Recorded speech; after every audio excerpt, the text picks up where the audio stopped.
Right. Thanks again, everyone, for joining us for another Zoom WKS podcast.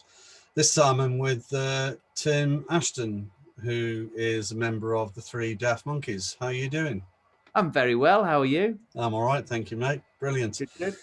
Do you want to start off by telling us a bit about sort of your music, how Three Daft Monkeys formed and all that sort of stuff? How long have you got? Yeah, you could go for it. Well, we've been going for 20 years now as a band.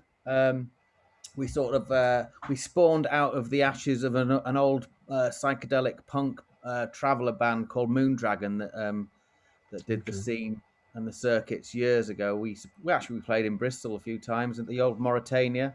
Yeah, We mainly at the end of our life we were doing stuff around Holland, in the squat scene in Holland, late 90s, and that's where I met Athene, who plays the violin and is also my longtime partner now, who we have a child with, who's the second member of the band. But I met her. She was playing with a band called Head Mix Collective, who was a Brighton fiddly diddly sort of dance outfit, and we were doing a 72-hour squat party in Arnhem. Wow. And we sort of met. Half the band, my band Moondragon, stayed in Holland, and we sort of moved back to sunny Cornwall and formed Three Daft Monkeys. So, and Right. the rest is history. Yeah, but we've got so many. We've got a drummer called Richie Mulrine and a bass player called Jamie now. Richie was in Moondragon as well back in the day, and he's now does hand percussion. So he's put his sticks to one side, and he sort of has a darabuka as a snare drum. He has bongos as tom toms. He has a djembe as a floor tom, and it's like a rock kit, but all sort of hand percussion. And we play sort of self-penned festival folk, European influenced folk with a hint of the Clash and a bit of Hawkwind thrown in. Wow, superb. So obviously in 20 odd years of playing, you've got music out there then? We've got, sorry, what? You've got music out there after 20 years of playing. Oh yeah, we've got CDs. We've got eight studio albums, a few live albums, and various bootlegs. I'm sure, talking about all over the place. Yeah. Where can people get hold of your stuff then? Well, they can go to our website, which is www.3daftmonkeys.co.uk, and we've got a shop on there as well. We're a very cottage industry sort of thing. We've set up our own record label, 3DM Recordings, and we sort of self-finance or we've actually done a few pledges as well for albums. So we've sort of crowdfunded albums, but you can hear all our back catalogue in its entirety on our music page for free.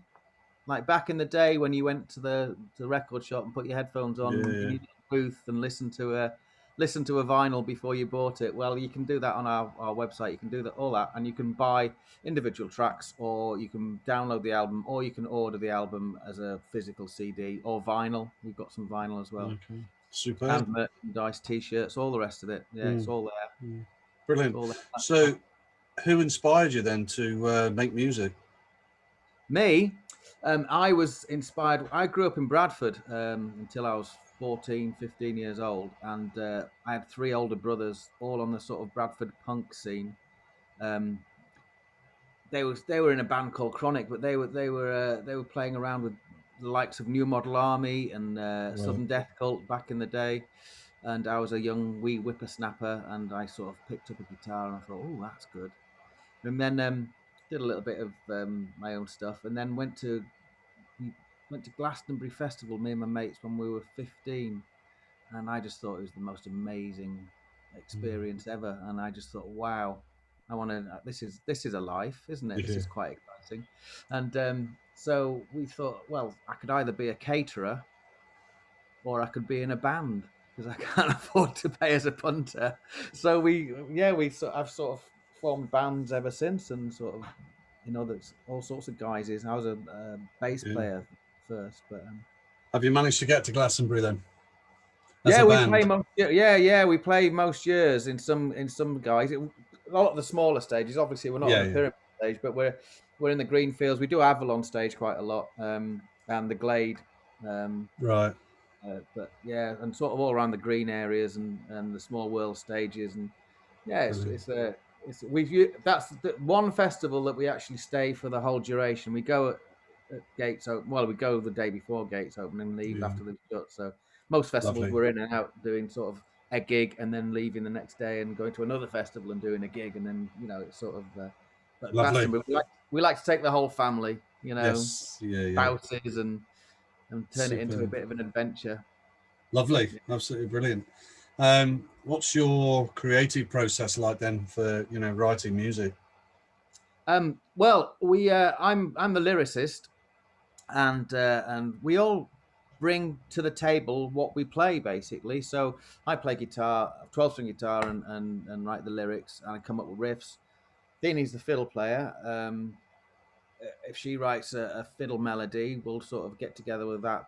It's quite nice because me and Thea are a couple. We're together all the time. We spent quite a number of years busking around Europe in an old Dodge, and we Okay. did a lot of street entertaining, and we met loads of street entertainers, street musicians, and we'd spend evenings swapping tunes. So we learned a lot of sort of European and Yiddish sort of folk music as well. So we've thrown that into the pot.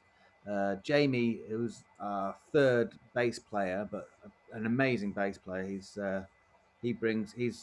quite into his jazz funk metal sort of sound, so he brings that to the table. We just once we've got an idea, we bring it to the table and we jam it out, and it could start off as a sort of a reggae song and end up completely different. Yeah. Depends. And Okay. we're quite organic in that way. We sort of let it. We've not got a sort of a dictator sort of writer. We sort of bring things to the table, and it's usually me or Theany brings a tune or a riff, and then the other guys just It get just on it. develops from Yeah, that. yeah, yeah, Okay, yeah. brilliant. So, like, as a band, how have you sort of found lockdown then? Extremely difficult. Extremely difficult. Obviously, we're not gigging. We managed to do 4 shows last year when there was a little lull Yeah. in the lockdowns, and there was a couple of venues. We did out. Our first one was up in Bideford. They got at the Big Sheep. It was in conjunction with the Palladium, which is a venue that we play in Bideford, and they got together with this Big Sheep, which is a sort of like a family sort of family visitors centre. It's got sheep and animals and farm animals, but it's also got a little roller coaster, and it's sort of like one of Right. those day out places. And they've got a field there, and they did the whole sort of circular 6-person Oh yeah. and we said, yeah, we'd love to do it. We'd love to do it, and it was all very COVID safe, and it was lovely. But there weren't physical barriers. There were suggested areas. They just mown the grass a bit shorter Yeah. in the pockets, and people stuck to their pockets. They didn't stray, and it was all very nice, and people could dance in their pocket, and it was just amazing. It was like, and then we did a couple of indoor shows, but they were very socially distanced. And obviously, then it all locked down again. So, but we're doing every Sunday we do a cyber busk on Facebook, and Yeah, then I've seen a few. Yeah. we Yeah. record Good. that and put them Yeah. onto YouTube. And that's Yeah. all for free as well. Yeah, there's if people want to donate, they can, but we didn't want to start doing that ticketed thing because I'm Yeah. not quite sure I'd buy a ticket to watch an online show. But that's just that's Yeah. just us. That is No. the thing, isn't it? Yeah. Yeah. Okay. So, let's do a throwaway question. Do you Mhm. sing in the shower? Do I sing in the shower? I sing everywhere. You do, right? Right. Unfortunately for my family and my long-suffering child, every sentence has got a song attached to it. Yeah. So Yeah. yeah, I sing Brilliant. whatever. Yeah. Okay. So, um, what musical sort of artists do you admire then? I was a big fan growing up. Obviously, with my older brothers being in the punk scene, I was a big fan of the Clash and Joe Yeah. Strummer Yeah. in particular. And I think I've sort of taken his sort of strumming, sort of rhythmical sort of guitar with me on my journey. Nice. Because I just loved the way it was punchy, it was precise, nothing too technical, but it gave a really good backbone to the sound, you know. Yeah. And I like a bit of reggae, and I like a bit, yeah. So, yeah, the Clash really was something that really turned me on. And David Bowie back in when I was growing up as well, um, was a big influence. Mm. Uh, I think Super. I probably got the 12 string from him, you Right. know, that sort of that Andy Warhol sort of Mm. thin I guitar. mean, I love the 12 string. I mean, I've got one here. I play myself the Yeah, 12 string. Yeah, yeah, it's a yeah. great sound. So Yeah, well, I first picked up the 12 string because I was more. I had a guild sort of when I first was in Moondragon. It was a all-in-one guild sort of solid body, black axe, which had a wah wah and distortion and delay, and that was right, that. I'd rig right. out with. But when we started doing this busking thing, I thought I need a big sound from the street, you know. So I had a little 6 string, but I had a Tanglewood, but then I got hold of this Tanglewood's 12 string years ago, and it was just like, oh, that's nice, and it really Mm. complements the violin really well. It's sort of, I Yeah, don't know, it fills the spectrum of sounds, you know. yeah, So yeah, I've yeah, got that, and yeah, I do a little. When we're busking, I do a little bass drum as well, so foot drum. So you've got the beat, you've got yeah. the full guitar sound, and then fiddle floating on top. Because Brilliant. when we busk, we don't really do much singing. It's more of a tune thing when we're out on the streets. But Just to get people dancing. well, that's it. You see, Yeah, yeah, that's it. yeah. Okay, so what's what's the best bit of advice you've been given? I've been given. Mm. I don't know if I ever take advice very well. Um, well, I tell you what, I think what springs to mind is when I was a wee lad, and I jumped in the back of a hippie wagon in 1980 something, and we went to. It was 2 years after the Battle of the Beanfield, so it'd have been 1986 or 87. Mm. And I went to Stonehenge with a bunch of hippies from Yorkshire, and we were sitting around a fire one night, and a girl gave a really beautiful witch-like girl gave me a penny whistle and said, "You should play that." And I still play the penny whistle now sometimes in the gigs. But she said, "Play that. That'll be really that'll suit you." And I took it on board, and I sort of like yeah. So that's Fair the best. play. Play the penny whistle. Yeah, fair play, fair play. So, what's next then for Three Daft Monkeys? What's the plans? Well, we've got to see what happens, really, haven't we? We're sort of writing as such. I've got my head now into. I've got Logic Pro on me computer. I never really got into the recording side of life. I've always been more of a hands-on player. But this sort of lockdown has forced us all into a different. Uh, we've Yeah, got to learning curve, isn't it? So yeah, our bass player Jamie and both Jamie and Richie, because Richie did a lot of film, our drummer, so he knows all about the recording side. He's made quite a few of our videos. He made some videos for the Levelers as well, actually. mm, But and Jamie, they're both quite hands on with the old Logic stuff. So I've had to take that on board really and sort of do some home recording, and we're swapping ideas and tunes yeah, via sort of sending each other Logic yeah. stems and playing around with that. So um, yeah, we've got to think out of the box really in a little bit, really. So we're going to keep doing these cyber busks every Sunday. We're going to hopefully once we've got enough songs together. We haven't really written as much as we thought we were going to write. It's been quite. Uh, we need. Yeah, we haven't had the experience really. Okay, right. You know, Yeah. we So, write about life, so we're getting there. We're trying not to be so angry and write too many angry sort of yeah, songs yeah, yeah. because it's Brilliant. not really our style. I'll save that for me solo project.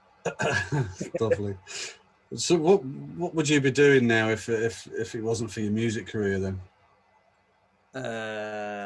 God, all sorts. I'm quite handy at all sorts of things. Really, I've been doing my house up for years.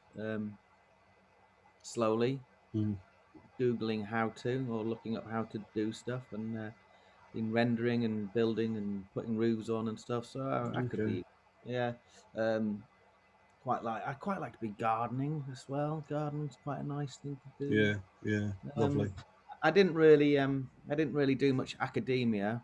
because I left Bradford to move to Cornwall when I was 14, 15. It sort of upset the apple cart a little bit, and I was like, oh, I don't want to be in Cornwall. I want to go back to Bradford. So my sort of academic career sort of came to an abrupt halt then. Right. So Fair I didn't really pursue that sort of life, but I could do. I don't know. Maybe I'll do a doctorate in something. Who knows? Yeah, I suppose that's the thing, isn't it? You know, Keep all the options open. isn't it? Isn't it? Yeah, yeah. If you could pass on a nugget of wisdom then to the next sort of musical generation, if you like, what would it be? What would it be? It would be believe in what you're doing, and don't compare yourself to anybody, because once you compare yourself to somebody, there's always going to be somebody that's doing a bit better, and it's going to frustrate you, or there's always going to be someone that's doing a bit worse. And don't worry about popularity, because Mr. Blobby got to number one. Brilliant. Superb. Final question. Is there anybody you'd like to thank for you being here musically now? I'd like to thank my deceased parents, actually, because they were really good in. We grew up as a family of 7, and they encouraged whatever we wanted to do in our life, and yeah, they were never good at giving. They were never. Yeah, they were a bit hard and northern, but they'd let you get on with it. They wouldn't Right. praise you too much, but they'd let you get on with it, Yeah, and they wouldn't stop you. So I'd like to thank them. And also they paid for my violin lessons. I played violin in an orchestra when I was, as you do when you're a little kid. And they paid for my violin lessons. So I'd like to thank them. Brilliant. Yeah. Tim, thanks so much for the time and giving me the interview. No worries, mate. Fantastic. No worries. When did this go out then? Is it now? No, it'll be almost instant. I'll send you the link onto your Facebook thing. I'll put it up. All right, mate. You take Lovely. care. And you. Cheers, mate. Bye. Cheers. You. Bye-bye.